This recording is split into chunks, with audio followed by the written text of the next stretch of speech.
Hello, and welcome to another episode of Tuesdays with Tally. This is episode 31, and I'm your host, Brian Tally. The mission and the goal of this podcast is to bring an engaging conversation that will add value to the lives of everyday people. We will inspire, encourage, educate, and tell the stories of some of America's finest men and women in an effort to motivate you to live your life to its fullest potential. Be sure to follow us on social media and on Spotify. The online information and handles are all located on the scrolling ticker at the bottom portion of your screen. Be sure to like and share the program as well. You can also support the program by going to Anchor FM or Spotify and clicking the support button. Are you looking for a reliable contractor who stands by his work and who is on time and on budget? Then look no further than Patriot Home Services. Patriot Home Services is located in the Woodlands, Texas, and offers a wide array of services. Cody Dawson, the owner, is a hands-on contractor who will follow through on your project and will leave you having perhaps the best contracting experience you've ever had. Whether you need home additions, remodels, outdoor patios and kitchens, flooring, painting, and much more, call Patriot Home Services today, 720-745-2568, or visit them online at patriothomeservicesllc.com. That's patriothomeservicesllc.com. Folks, we have a very special guest joining us on today's program. We are honored to be joined by Paula Morgan. Paula is a veteran advocate and the founder of Twin Rotors Mission. Twin Rotors Mission is a nonprofit organization that is committed to lifting us up to new heights, to lead improved lives, and connect them with one another through camaraderie, stories, and to promote Esprit De Corps, and also recognize them for the sacrifices they have made for their country. This program is designed to support our military veterans and their families in their continued battle on the home front through mental health initiatives. And with that, we are honored to be joined by Paula Morgan. How are you? I am good. How are you? I woke up with a high pain day today. Had a little tough, sleeping last night. My neck is not feeling good this morning, but I'm extra medicated for this interview, and we are going to get through it one way or another. All right. Let's do it. Outstanding. Hey, I got to be honest, right? When someone asks how I'm doing. That's very important. You have to be able to be honest with yourself if you're going to be honest about how you portray yourself when you are having a difficult day. And I think that's one thing society has really done has just conditioned us to believe that you have to say, oh, I'm having a good day, when really you're not having a good day. And, that honesty and authenticity is what helps to really drive home how you connect with other people. Well, the good news is I'm having a good day. It's just a high pain day. Yes. If you will. So, want to stress that because I love being behind this mic now and doing what I'm doing to help just improve the lives of others through one guest at a time, through one life at a time. If there's any value, real life value that we could add to anybody out there today, again, this is the mission to do just that. So let's get started, Paula. Can you tell us a little bit about yourself, where you grew up? Yes, I grew up on a farm in the Midwest, and it was a dairy farm, and very involved in activities growing up in high school, FFA, 4-H, drama, volleyball, track, all that sort of thing. I had a horse. His name was Snoopy. We used to run around the farm, bareback, no bridle, had a great time. It wasn't the best. I did not have a good family life growing up. It was very challenging for me. And, but looking back on that time, those were times that I spent when it came down to graduation. What was I going to do when I left high school? We had a day when we had recruiters come in and talk to our school about military service. And that was the first time I ever visited the idea of going into the military. And so from that perspective, we started into the National Guard. And I felt that, for many reasons that women might consider joining service is to help better themselves, whether through school or education or whatever that might be. We had a lot of time that that you understand that military isn't just about going out and being in the infantry. There's nursing, obviously, but there's communications, there's clerical. For myself, I was involved in communications. I started out as a tactical telecommunications operator in the Signal Corps and transitioned into mobile subscriber equipment operator. 1990, our unit was called to serve it, or we were called up to go support Desert Storm, but it was called off because it did not transpire into what they thought it would. And this caused me to revisit my decision about being in the National Guard. I still had 2 years on my contract, so I inquired about going on active duty. At that point, I took the ASVAB again. I qualified to go into another job, so I went into avionics. It was a dream of mine to go into aviation. So to go into as an avionics mechanic was truly, for me anyway, it was a dream come true. Maybe I wasn't a pilot, but I was still working on aircraft, and I was as close to flying as I could possibly get. Absolutely the highlight of my career. So when I went to South Korea, that's when I worked on CH-47s and the Chinook helicopter. That's where I met my husband.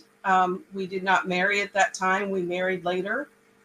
But to segue into how we, basically, once we were done in South Korea, came back stateside.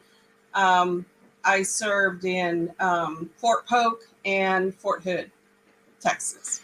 Outstanding. It's kind of like, you're growing up in the Midwest as a cowgirl, you join the reserves, you find yourself in South Korea. Yes. And then you come back to the States. It's funny how life will just change for you in a way that you're like, wow, one day I'm on the farm and the next I'm doing aviation in South Korea.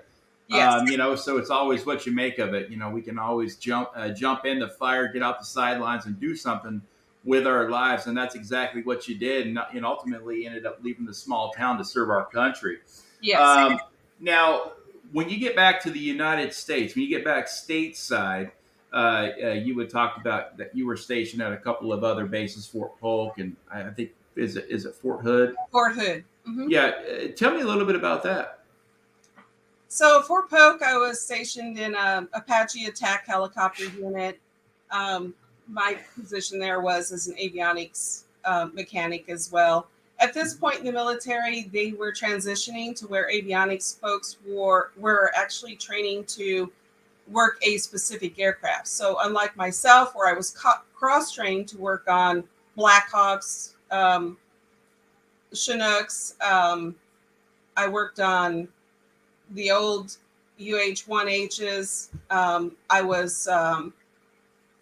I did specialty training for the Kiowa Warrior, the OH-58 Scout helicopter. So interesting story there is that they trained me, but then they wouldn't allow me to be assigned to a unit because that unit was deploying to Germany. And they said that I had just come back from South Korea, and they said, you cannot have two back-to-back tours overseas. They said I had to stay stateside. So they sent me to the training, which really was very good training. It was absolutely fascinating to learn about that helicopter and what it could do, and the whole story there. I was able to take that then and transition that into the what's known as Whiskey 5, Whiskey 6, which is air survivability equipment. So it required you to have a secret security clearance to work on that. So I maintained those security clearances while I learned to work on those aircraft and to learn to work on that specific equipment. So stateside, when I was in Fort Hood, of course, we had our I can't even remember what you call it now, but it's you have to do some specialty training over in California, out in the desert. We got to go play Army games.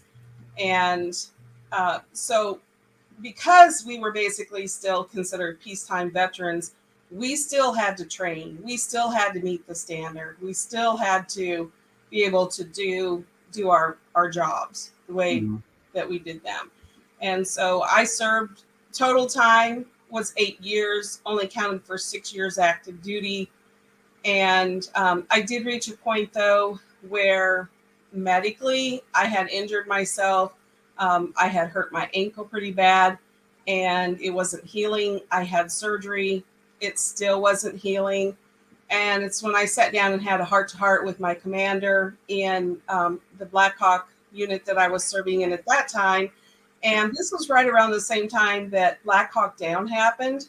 Of course, it was a movie that happened later, but that was really big in the aviation community. The discussion was, if you were ever in a situation like that, would you be able to run? And the honest answer was no, I couldn't. And so I needed to face the reality that it was time to let that position go, let it go to somebody who could do it, because that's it's in the human aspects of what the military, what your unit can do, command readiness. I wanted my unit to be ready and to deploy. And if they had to deploy, like that those people were ready to go, that they could do the job. And I knew that myself, it would be better to stay behind. So you just didn't find yourself fit enough to go out and serve in an active combat zone if that call were to come down. Yes, that is true. And as an avionics mechanic, you had to fly with the aircraft. There were times you had to fly with your aircraft. Did you ever think about maybe transitioning into another job in the Army? We did, and we did discuss it. At that time, it was during the Clinton era. And so they were downsizing. They were looking for reasons to get rid of people. And I decided at that point that it was better to take the honorable discharge and get out versus try to stay in and fight with it and risk the possibility of being dishonorably discharged. Over an injury? Over an injury, yes. That could happen. Oh, wow. Yeah. There was also another factor involved too, that I did get married when I was in Fort Polk to my husband, and I was pregnant. And so that was another reason that I decided to go ahead. Yeah, there was too many outs coming your way that you had to say, all right, God's telling me something here. Yes. I need to get out of the military and begin my life after service to my country. Now let's go there. What was the transition like getting out of the Army and now finding yourself back in the civilian world? So my transition, my husband was still on active duty, and he was serving as a Chinook mechanic. As I mentioned, we met in South Korea. He was a flight engineer on a CH-47. So at the time that we were in Fort Hood, when we got married, he transitioned to Fort Hood from Fort Campbell, Kentucky. So in order for us to be together, we had to establish joint domicile. The only way we could establish joint domicile is if we were legally married. And he was serving in Fort Campbell, Kentucky at the time, but he had a desire to, they would not allow me to go to Fort Campbell, Kentucky, because I had just transitioned back from Fort Polk, Louisiana. So they made me, they said, if you're going to establish joint domicile, then he has to get permission to leave his command and come to Fort Hood.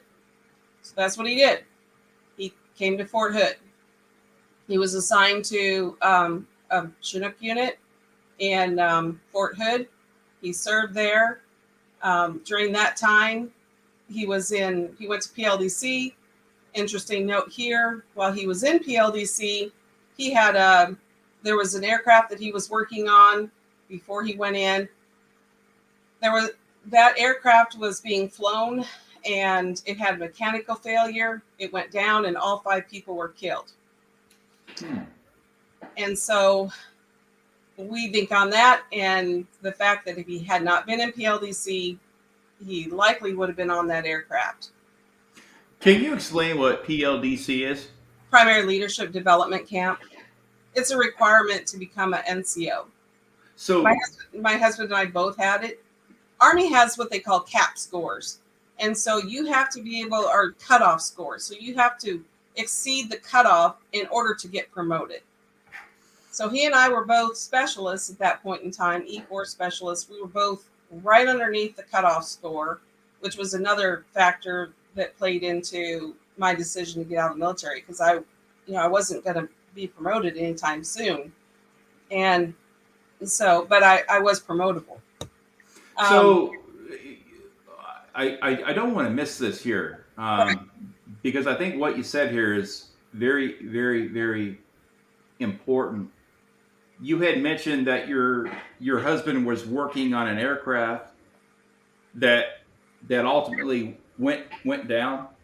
Yes. And all 5 crew members on board that helicopter perished as a result of the crash. Yes. Did they figure out why the helicopter crashed? I mean, you said there was technical difficulties, whatever, associated with the aircraft. Yes. Was the aircraft safe to fly, or did the Army, or did somebody say, or did it somehow just slip through the cracks on putting an unsafe aircraft in the sky? It was due to mechanical failure. Whenever there's an aircraft crash like that, usually they're grounded. Those aircraft are grounded until they figure out what happened. Mm-hmm. And so in that instance, there was initially it was thought that it was due to FOD, which is a foreign object default. But then they later determined that it was due to something with the threading of the screw. If I'm not mistaken, I'd have to go back and research that. It's been a bit, but it was very traumatic because my husband and I were both still serving on active duty. At that point, I facilitated with the other veteran wives to hold a military funeral for 5 families, an entire brigade of individuals who had to come and mourn the devastating loss of their loved ones. And you walk in and you see those rifles standing up next to those boots, and it just really punches you in the gut. And it's very traumatic, and so I had to go to my husband's sponsor so that he could live. He snuck me in to see my husband because I told him, I said, I know that my husband needs to see me. And so we went up there and we shared the news, which of course they had basically already heard, but then it came down the lines that there was this, that we had to do what he could. And I just encouraged him. I said, honey, you need to stay in here and finish your training and finish strong. And so he did, of course. He finished strong. And we had this military funeral. And then it wasn't, I think, 4 or 5 weeks later that I found out that I was pregnant. So it was an amazing thing that happened there. I can imagine how your husband felt after this incident happened. Obviously, anytime that you're working on a helicopter and there's an issue with it, I mean, I'm sure there's some guilt there associated with it that is very unfair to put on yourself, especially knowing that accidents do happen. What so many people don't understand is that there are so many training accidents in this country every Yes. single year, Yes. in the military. And case in point, when I was stationed in Camp Lejeune, North Carolina in 1996, I was on the cleanup crew of a very devastating crash during Operation Purple Star, where two helicopters collided, killing 16. And that was a horrifying night. As well, they're doing NVG training. The depth perception was thrown off, and you've got two helicopters out there colliding that exploded. And the next thing you know, you're on the search and rescue quickly went to just trying to recover. Yes. And that is horrifying, to know that these accidents do happen all the time. And, especially in Humvees, 5 tons, 7 tons, amphib units. There was a time not long ago in Camp Pendleton, I want to say about a year and a half, 2 years ago, where an AAV sunk. And I think it killed every Marine on board that amphibious craft. And so many people don't realize so many training accidents that happen all the time that result in death. And those deaths are still, training for the country, and whether it's in combat or not, they still sacrificed and gave everything they had to defend our great country. So I offer my sincerest condolences to you and your husband, for going through that, because I can understand that that's a lot of weight to carry. Yes. But just know that, of course, the veteran community, we're all here to help you unpack some of that weight. Now, did that accident inspire you down the road to begin this life of veteran advocacy, and to create a mission called Twin Rotors Mission today? Well, actually, there's another story behind Twin Rotors Mission. It's in part the reason. What my husband and I, when we were both in South Korea, we served with a gentleman who we later discovered was killed in Operation Red Wings in June of 2005. His name was James Ponder III. We often referred to him as Ponder when he was in South Korea. And we didn't learn about this until we watched the movie Lone Survivor, and we saw the end credits to the movie. It was something that, even for when we saw the movie in 2017, we had no idea that he had been on that aircraft. And when we saw the end credits and his picture flashed up and his name flashed up, my husband and I flew out of our chairs because we recognized him.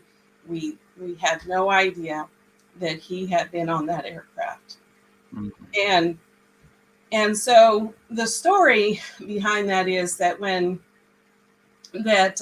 as we reflected on that time in 2017, we go back to when my husband decided to leave military, which was in 1997. And he had come down on orders to go back to Fort Campbell, Kentucky, 160th. So it was the same unit that was serving when Operation Red Wings happened. We find it interesting that Ponder was the sole individual from 160th of Fort Campbell, Kentucky, who was killed in that incident. And we don't know if it was possible that my husband may well have been deployed or called up to have served in that particular operation, but my husband has served in multiple operations. Today he still does contract work with the government, and he travels to undisclosed locations and does very risky work. And so when I get into Twin Rotors Mission, and that is the story behind the name, that we, in one respect, it's like, oh, wow, this is just horrible. How do we continue to honor their name and to serve? Because we know that, for starters, he had a family. He was married. There were 2 children. Now, I haven't been able to reach his widow. I know that there has been some, like through the Lone Survivor Foundation, that you have connections with, but my whole reason for naming Twin Rotors Mission is because we know that as veterans, that in a very real sense, we're still serving, and we're still here today. We still have purpose. We still have a life to live. And I really hate seeing veterans suffer the way that they have been. And so my goal for starting the nonprofit was because in my particular area, it seems that we have a lot of deficiencies, and it's not something that people don't know. They're well aware of it. They just don't know how to fix it. And I'm one of the few people here in the area who has looked the deck and said, I think I'm in a position where we can do something about this. And so when I decided to start the nonprofit, it was when I received a call about a Vietnam veteran during the COVID season who was fixing to be evicted from his home. Mm-hmm. And I'm like, oh, hell no. That does not need to happen. We're already dealing with enough. And so after I made several phone calls on his behalf, on behalf of that veteran, it became blatantly obvious that people were turning to me for help because they knew that I had knowledge, I had resources that I could tap into. And I thought, well, I could probably do more if I turn this into a nonprofit. And so this is where it all started. Now, exactly what we were going to focus on, I didn't know. I just knew that I could make a difference with my nonprofit. So when it came down to looking for a way to make a difference, to really focus on initiatives, because we got veteran homelessness, we got families that are struggling to get by. We've got a lot of veterans who aren't getting they haven't filed for disability services. They don't even know that they're eligible to get certain services. There's no way that I can do it all. So I just went to my leadership and I said, in my county, and I said, what do you want me to focus on? And everybody said mental health. So mental health became my focus for my community. And I work across county lines with other across the county with other leadership, other folks that are in leadership positions. So we've got, veterans that are in trouble with the law. So I've got a resource for that. And the district attorney or county attorney has created a program called Operation Second Chance, similar to Veterans Court. So if I get a veteran comes across my desk, he's in trouble with the law, I know who to refer him to. We've got issues with veteran homelessness. A lot of people ask, why don't you address veteran homelessness? And it's not that we're not addressing it. It's just that I'm obviously aware of one very important thing. My goal is that I want to keep that veteran in that house.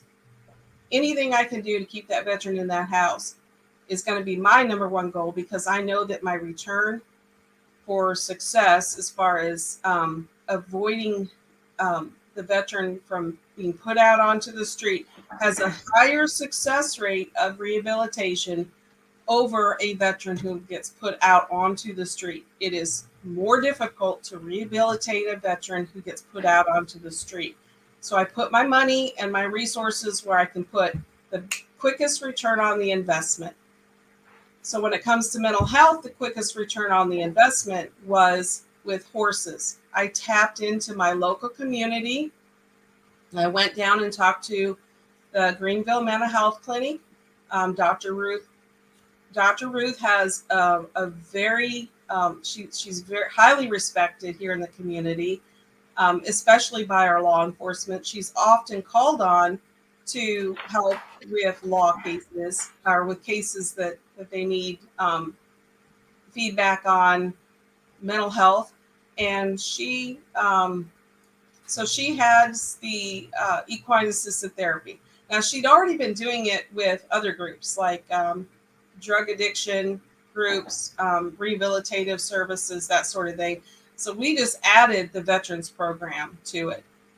And doing that, it was the quickest way. I could take $1 and I could turn it very quickly in that regard. It's just a matter of making the veteran community aware that these services are available and inviting them to attend. And the beauty of the sessions that we have is that you can come to one session and you can walk away with a life skill that you can implement for the rest of your life. So it's not like some of the programs where you have to commit to an 8-week or a 6-week program. It's open. Anybody can come. And I think one thing that makes our program a little more unique from others is that we invite the entire family to come.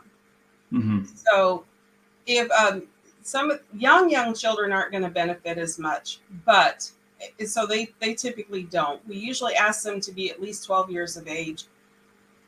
But when we can get a husband and a spouse in that, or a husband and a wife in that arena together, it's really amazing to see what can unfold, what transpires in that communication process with them. And so this is where I really like to put my focus, because I know that when I can get that family together, when I can get them to cohesively work together, that they're going to have more fruitful conversations when they go home. They're going to work better together as a team because they understand what's going on with each other. So I want to touch on one thing that you were talking about, and that's, there's so many veterans out there that are constantly looking for resources. Yes. And what I have found is that there are so many 501c3s out there. It's almost as if it has been watered down. There are so many places to go for help. Yes. And not having that phone book, if you will, on exactly where to go for what issue that veteran may be going through. So when you do a Google search for finding veteran help, under nonprofits, it is anxiety enough alone to say, oh my God, where do I begin? I need help navigating this system. Yes. And again, you've got faith-based groups, you've got, equine groups. You have divorced dad groups. You have strictly post-traumatic stress. You have military sexual assault. You have, I'm homeless. Yes. There's, single parenting. Literally there's thousands upon thousands of these 501c3s that are out there to help veterans and their families. Do you have any, challenging moments at times to find veterans to help? Or do you have any advice on what you can do to let the veteran, to educate the veteran on how they can navigate the system more, yes, more effective? Well, for starters, I'm gonna intervene here and mention that I work with Gallant Few out of Dallas, Texas. Carl Monger, absolutely extraordinary organization and foundation. Um, when I was looking to reconnect with the veteran community after I had disconnected from the veteran community, I found, again, in 2017, after my husband and I watched these movies, we watched, Benghazi movie, we watched 12 Strong, all these movies that just motivated us to really want to get off the bench and get back into the game. I started reaching out to organizations and found that I was told by organizations, I'm sorry, we can't use your help because you're not a post 9/11 veteran. And I'm like, what? That's very true. The majority of the programs out there right now, you need to be post 9/11. And yes. Yeah. So I spoke with Carl on the phone. I did some LinkedIn research. I found Carl with Gallant Few. We've talked on the phone, and he very quickly took me under his wing. They have put me through a program for life coaching. And so it's subconscious restructuring. I have personally benefited from it. I continue to use it. They have certified me to train, to coach. And I just had a conversation with Carl here last week about how can we use their resources to possibly intertwine with our resources. So we're putting a game plan together for that. And I think the most important thing when it comes to looking for organizations is developing that network to make sure that we are vetting organizations so that we know that that organization is what they say it is. And I can tell you that we have found organizations that are not doing what they're supposed to be doing. I will usually vet an organization by calling them first. I will call them first because I am a veteran, and I don't want to say play the role of a veteran, but I say, look, I'm a veteran. I have a veteran nonprofit, and I would like to talk with somebody about what services you have to offer and how you could potentially benefit other veterans. And so if I don't have the resource in my bank or in my network, I'm going to look for that resource. But I'm going to look at my local community first. And we are lacking here in Hunt County. Everybody knows it. And when I say everybody knows it, because as you know, we developed a commercial about equine assisted therapy that has now gone out to the Texas Veterans Network. It's gone out to Texas Veterans Commission. It's gone out to the VA. It's gone out to the first responders community. And that commercial is really hitting home. It's even in the spiritual, religious community as well. And so when I talk about this resource that's available and the ability for someone to go in, I'm getting calls from across the state about wanting to put their or go to the program. We've had folks come from 2.5 hours away just to attend a session here. And so, I mean, it really is about networking. And if we can't network effectively to make sure that we're giving a veteran that resource, if we're not following up with that veteran and not just say, oh, here's a phone number. I mean, or you get this. And there was another situation I intervened on behalf of, and it was a father and going through some legal matters. And I asked for permission to pick up the phone on his behalf. He gave me permission. And so I made several phone calls on his behalf to try to help take the load off of him and put it on myself. And mind you, nobody on my board takes a paycheck. So every bit that we do is volunteer. So I want to step in here.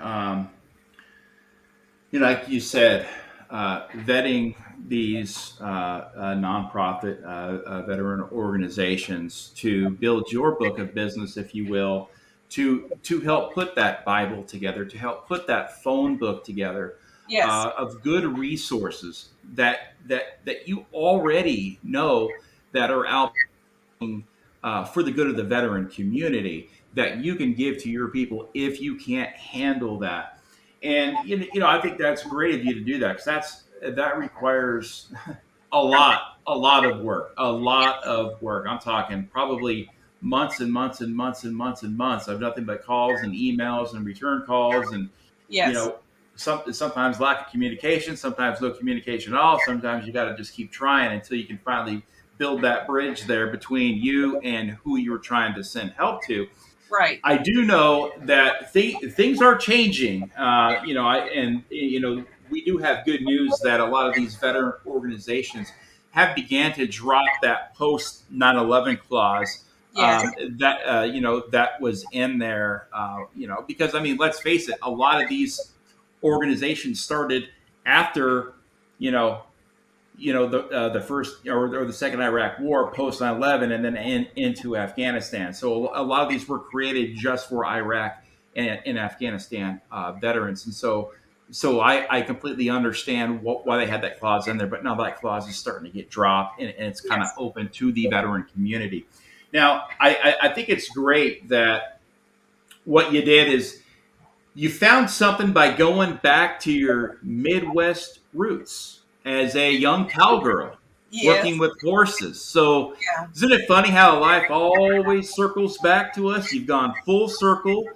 and you did it growing up, and now you can teach others through your equine experience that therapy Yes. that these other veterans, can get when they come out and they take a course or they go through your program.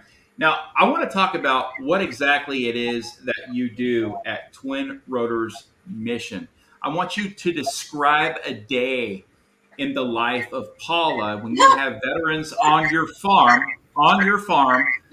go, go through the equine therapy experience. Yes. So let me just come out the gate with this. We do not have land. We do not have a farm. Now, if we get some land donated, we had somebody offer us a horse. I didn't have a land to put the horse on at this time. We could potentially have some land being donated. I'm not sure yet. We're working some angles on that. But right now, what I feel is the most important thing for folks to understand is that we have developed a relationship with Dr. Ruth, with the Greenville Mental Health Clinic, and the Longhorn Arena. She owns the entire facility. So the sessions that are charged out, basically we sponsor 3 to 8 veterans per session, and the cost is either $150 up to $240 per session.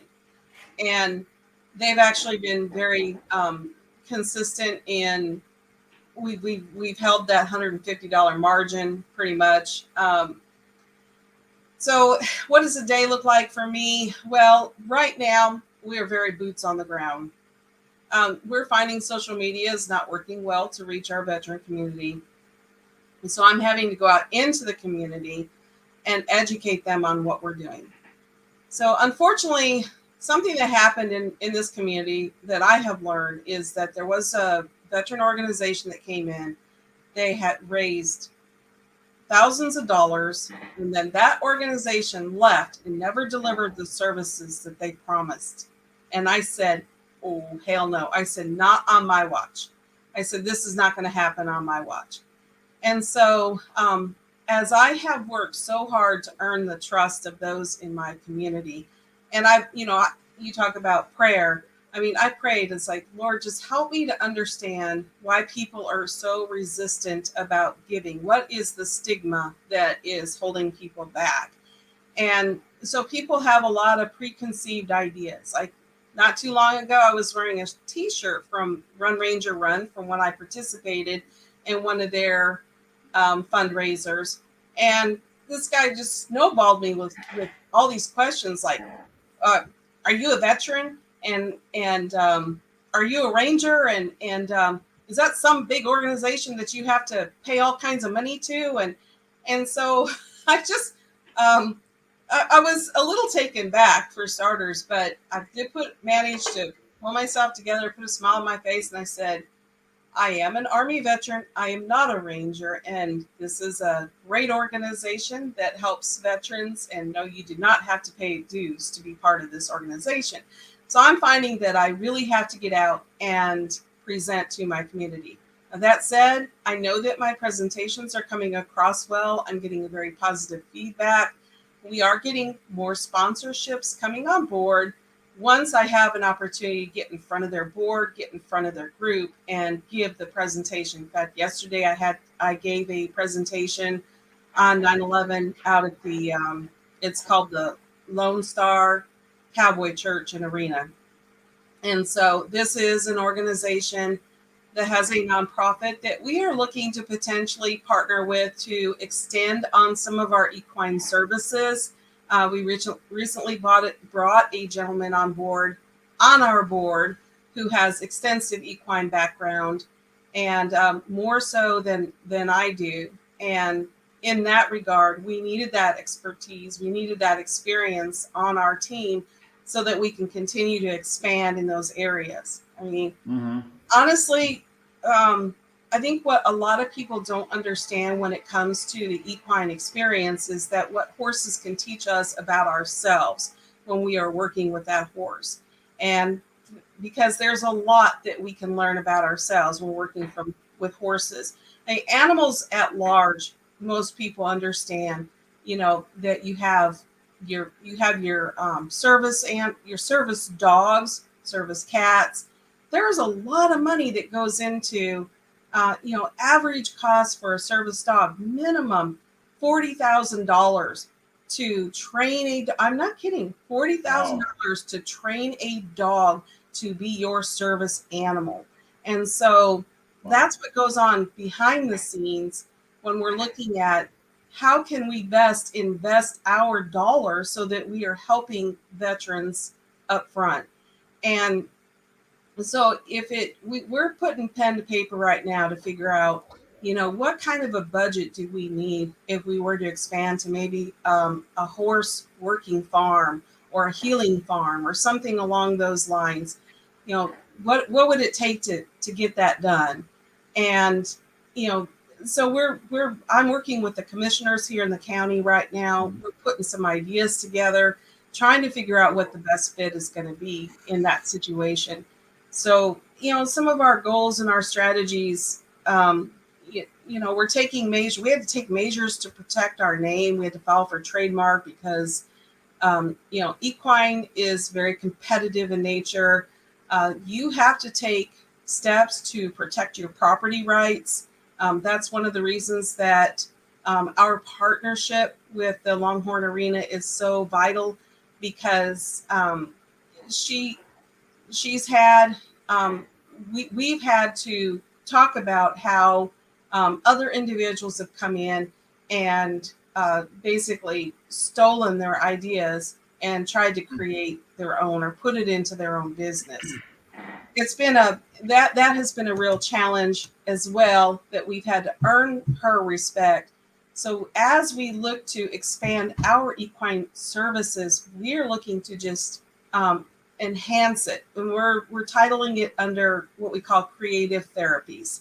So if you can think about things like music therapy, art therapy, craft therapy, anything along those lines, and then think about horses and how we can put all of this together and make this work.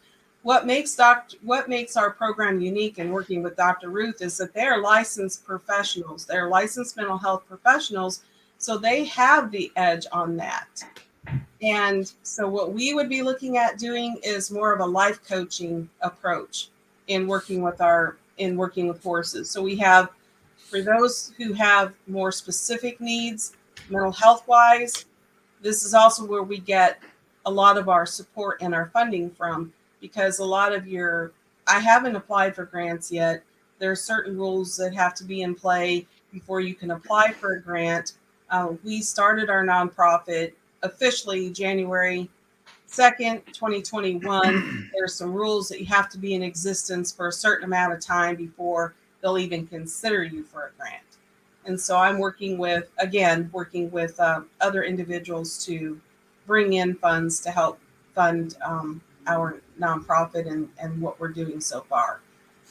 Sure. Yeah. To back up a little bit and to kind of go over everything here, you're right. I mean, there are a lot of people out there that have lost a lot of trust and given to these veteran organizations over the black eye of just pure greed, of a lot of Yes. these veteran organizations that have fraudulently taken money and not actually helped the veteran community, and then just disappear. So I can see where a lot of people are sometimes hesitant Hmm. to give. But what we have to understand too, and what we need to get out there, is that there are so many out there that Yes. are excellent, that are Yes.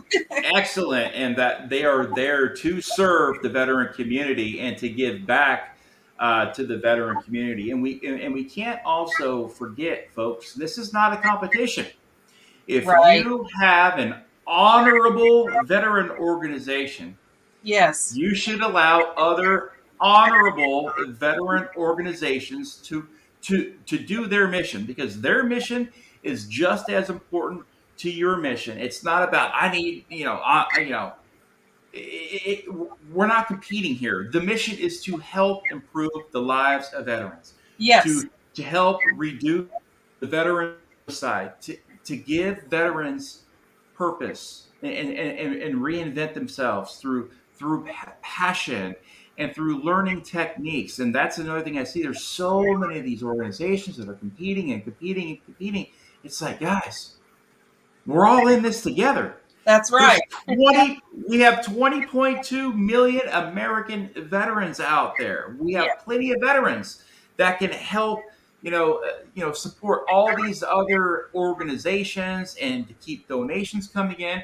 So all of these organizations can continue to cater to the very vulnerable population, Yes. the way they can successfully do, and reach these veterans through generous donations. So we are running out of time here. We got about 8 minutes left here. All right. Um, and I did want to touch on a few things here. You have an event coming up. You have Yes. and I got to give Dr. Ruth a lot of credit.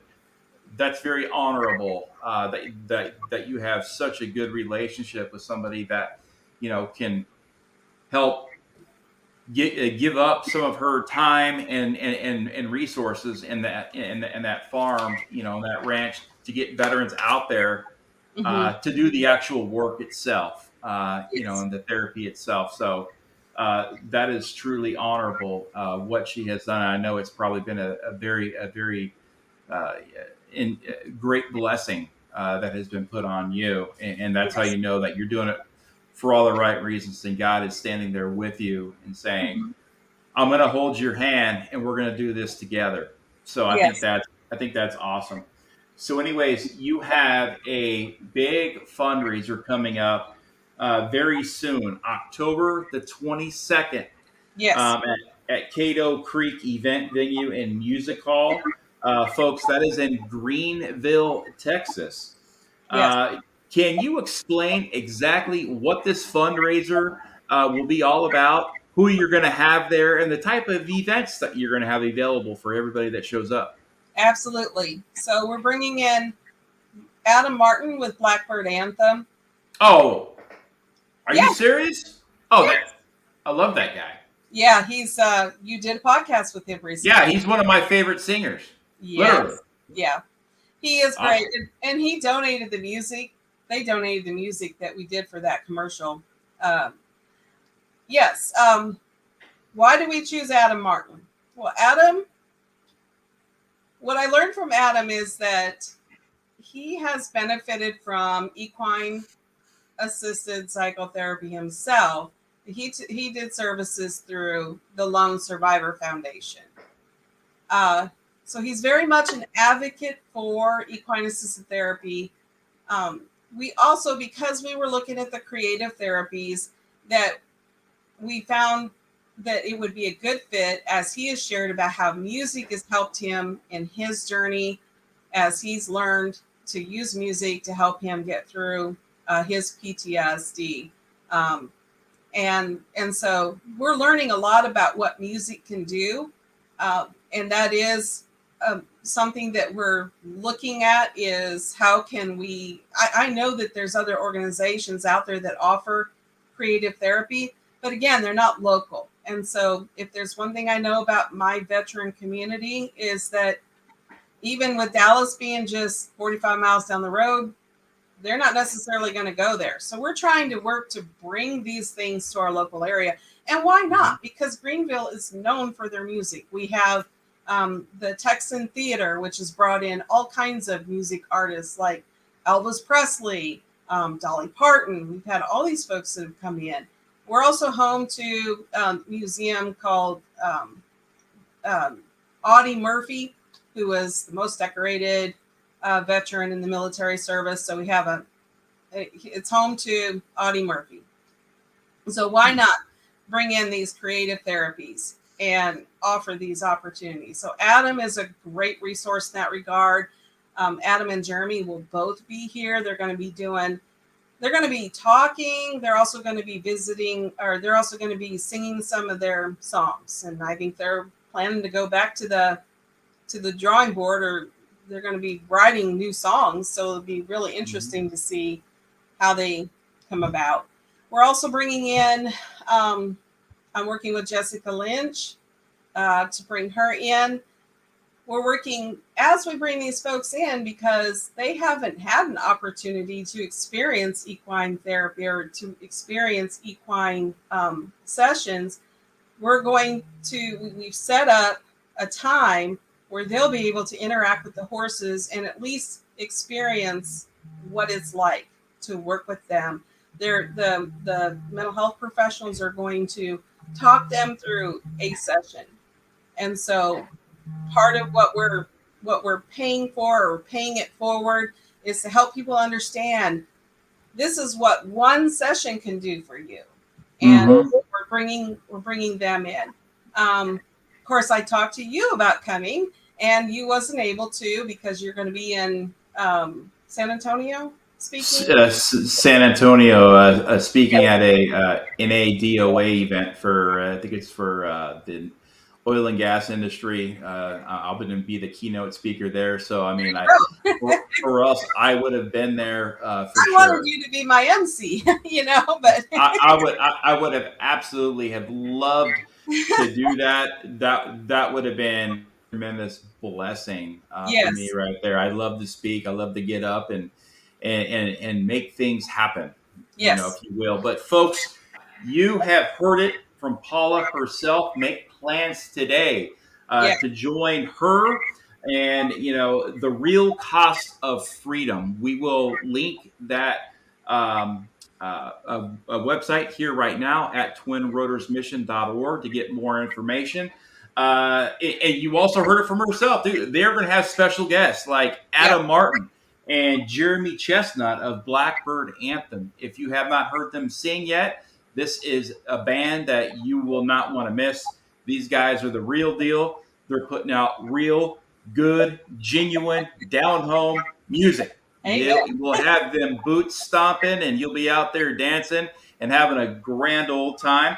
There will also be a couple of speakers there. You will have the Equine Immersion experience. You will have several meet and greet opportunities with other veterans there. And also, you may be able to hang out with some of these veterans there that will help inspire you. Especially you have Jessica Lynch there. She's a great inspiration. Adam, Jeremy, you're going to have so many great people there. And again, the camaraderie will be good. And of course, this isn't going to be an event without real Texas barbecue. And they plan on having that as well as silent and live auctions. So Paula today, Paula at twinrotorsmission.org is her email. Paula at twinrotorsmission.org. That's all the time we have for today's program. I want to thank you for joining us today, Paula. Yes. We sincerely appreciate everything you do in the veteran community. Your service, sacrifice, and dedication is truly commendable. Thank you. I appreciate it. Thank you for You're having welcome. me on the show. It's very much appreciated.